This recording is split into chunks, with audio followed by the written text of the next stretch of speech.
बसंत के बगिया हो जहाँ अवध किशोर।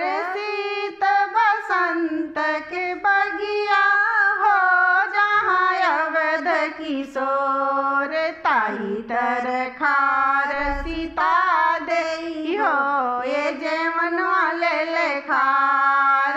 ताही तर खार सीता देई हो ये जे मनवा ले ले खार। मैं तो से पूछिला सखिया हो ये पूछिला एक बात। मैं तो से पूछिला सखिया हो ये पूछिला एक बात।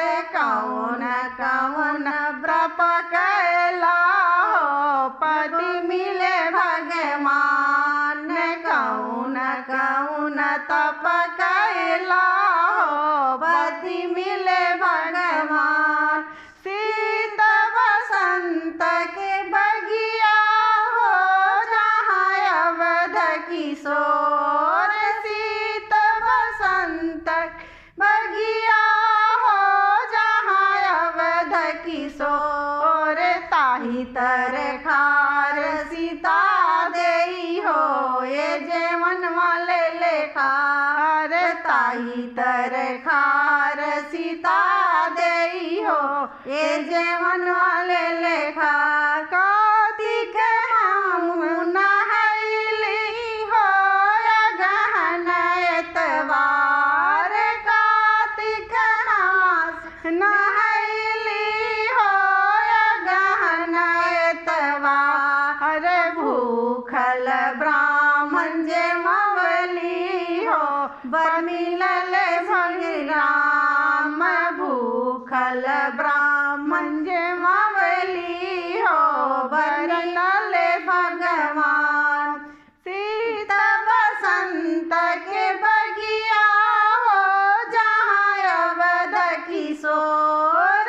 शीत बसंत के बगिया हो जहाँ अवध किशोर। ताही तर खार सीता देई हो ये जलवलिए खार।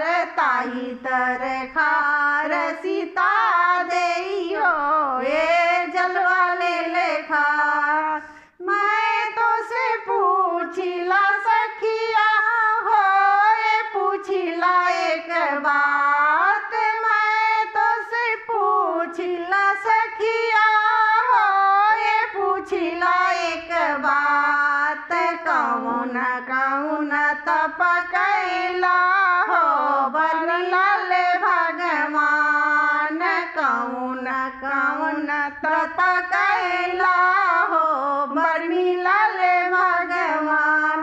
कार्तिक मास नहैली हो अगहन एतवार। कार्तिक मास नहैली हो अगहन एतवार। भूखल भगिना जमवली हो बर मिलल भगवान। भूखल भगिना जमवली